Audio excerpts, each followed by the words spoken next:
Okay, so today I'm here to talk about making your own bias tape. So oftentimes in patterns we see the instruction, to use bias tape. Here's some bias tape that I've made before. And it's got a finished width of about 19 millimeters, and on the other side you can see the seam allowances are folded.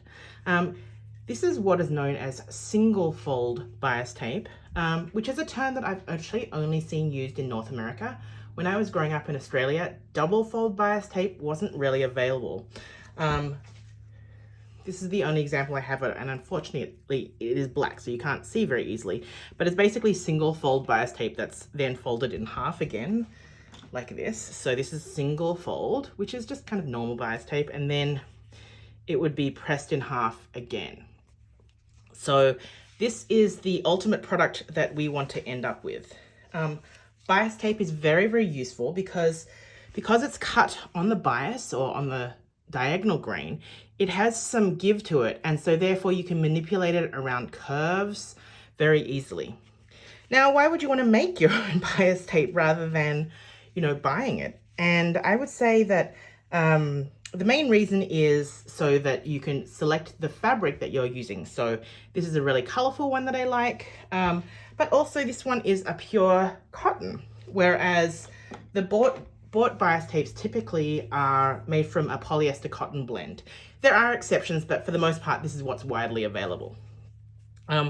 You might also wish to have something a little bit thinner or with more flexibility than the purchased bias tape. So let's talk about how to cut bias strips. So the first thing we need to talk about is grain.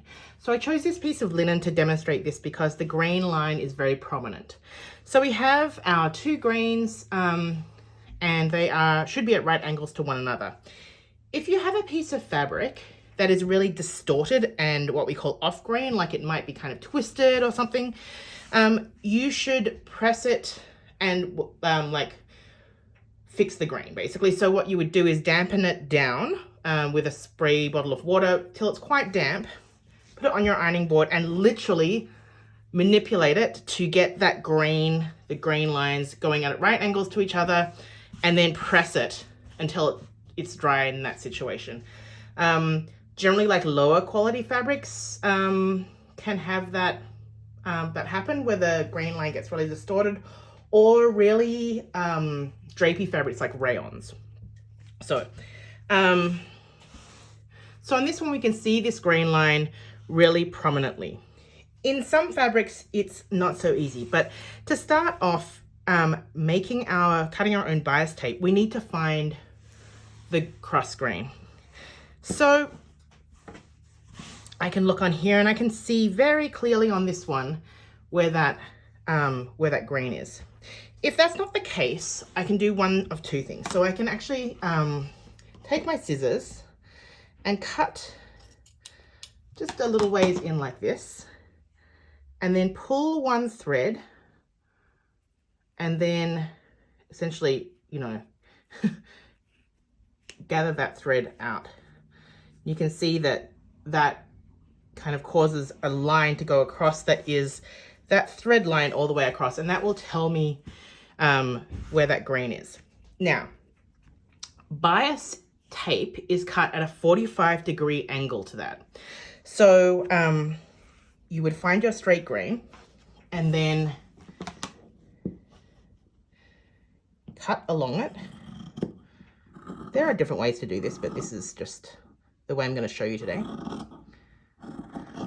Okay, pretend that's done all the way across, and then fold it up, kind of like you're folding a paper airplane or something, matching this correct grain line to the vertical one, and then you could give it a press along here, and that would be your 45-degree angle.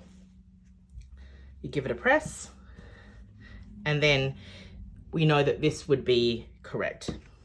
Another way of doing it, and this is my preferred method, is to use a quilting ruler. So quilting rulers tend to have some angles on them. I'm not a quilter, so I'm not an expert on what else you would use these for, but what I use it for is find the 45-degree one, and I line the 45-degree angle up with that straight grain line. So, whoops. I'll line this 45-degree line up, make sure that everything's still on the straight grain. Hold on.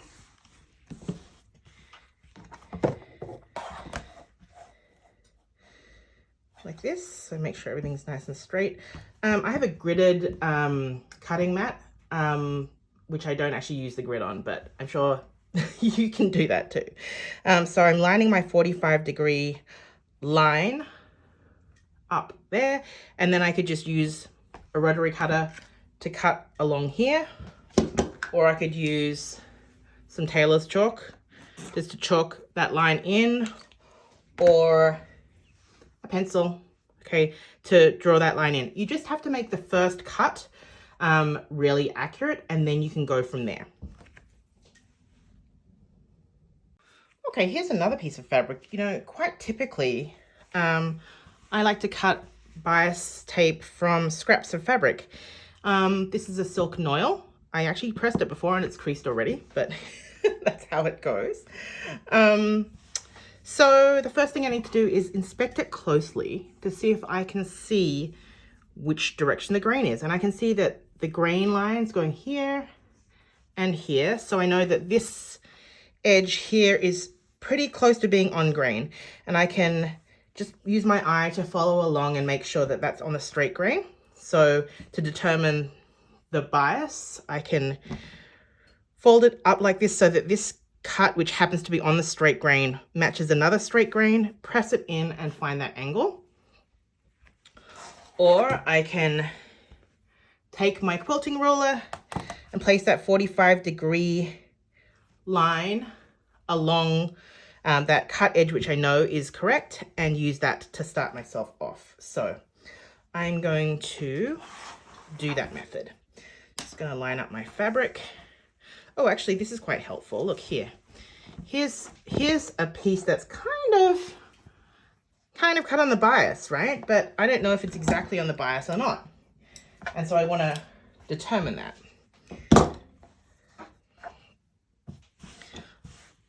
It's probably just the edge from where I cut out a pattern piece, but maybe it's a true bias, which is the true 45-degree angle, and maybe it's not. So I can take my ruler, my quilting ruler, and I can line that 45-degree line on my ruler up with the straight grain, because I can see what the grain is in this fabric. And I can actually see, so I'm looking at it really closely, and I've lined it up with the grain line, and I can actually see it's not a true bias piece. So I'll want to create my first cut and then discard the scraps, just so I've got a good clean cut to start with. So lining up that 45-degree, it's just at this end, you can probably see my head looking down. Okay, that's it there. And then I'm going to take my rotary cutter, or you know, you can certainly mark it with the chalk and cut it with scissors.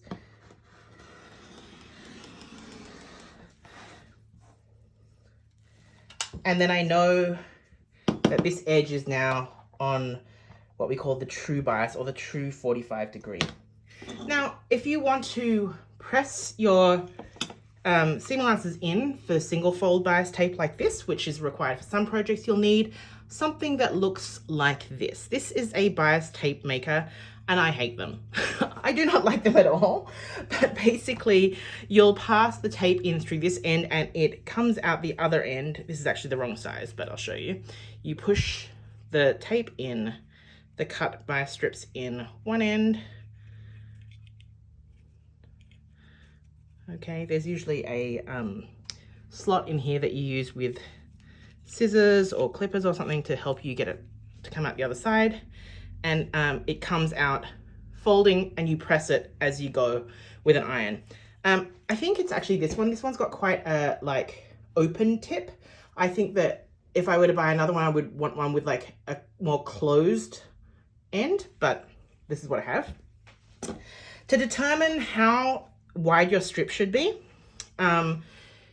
you just double the finished measurement. So this has got a 25 millimeter finished width. So then I would want to cut 50 millimeters or like 2 inches wide for this one. It's quite a wide tape. So you'll cut that. This piece, this is actually about where I want to be, I think, in terms of how wide. And I think this one is, it's about 1 1/4 inches. Okay, so off camera I actually determined that I want my my bias tape to be 1 1/8 of an inch wide. I don't work well in Imperial, but my quilting rule is Imperial, so here we are. Okay, so I'm gonna just line up that cut edge using my ruler with 1 1/8.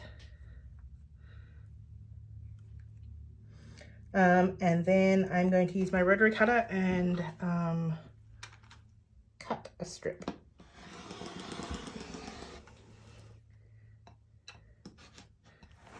Okay. If you were, whoops, there's a little hangy bit here. I'm just going to snip that off.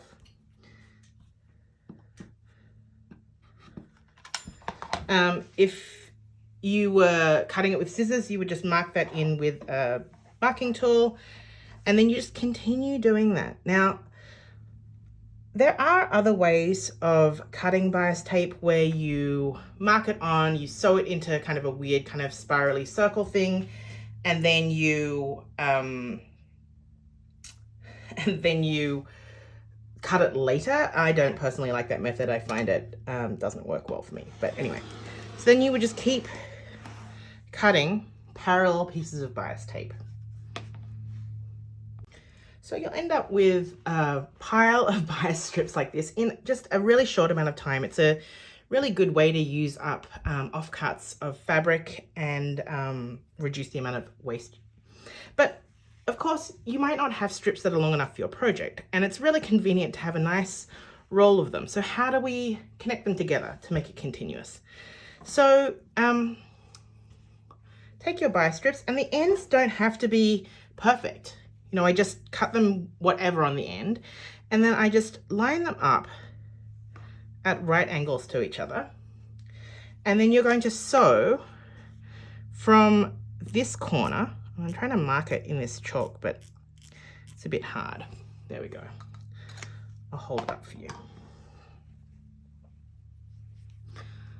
So you'll sew it from this inner corner to that inner corner. And what I do is I kind of eyeball it and make sure I'm sewing along the straight grain. And you'll end up with something that looks like this. Okay, from here what you'll do, and I use quite a short stitch length and I don't back tack, you'll just trim it back fairly close and press it open, and you'll end up with something like this. You know, the ends aren't perfectly, the edges aren't perfectly aligned, but it's fine because those will be hidden in the seam allowance. And then you can run it through your bias tape maker like this. I have a little machine that does it for me. Unfortunately, they're not manufactured anymore, but I bought mine from eBay. And then you can end up with a really convenient roll of bias tape. What I do is actually roll it onto an empty toilet roll that I just clip the ends and just like fold them out so that it stops it from slipping off the end. So I like to do that with all my scraps. So I hope that this was helpful so you can learn how to cut your own tape.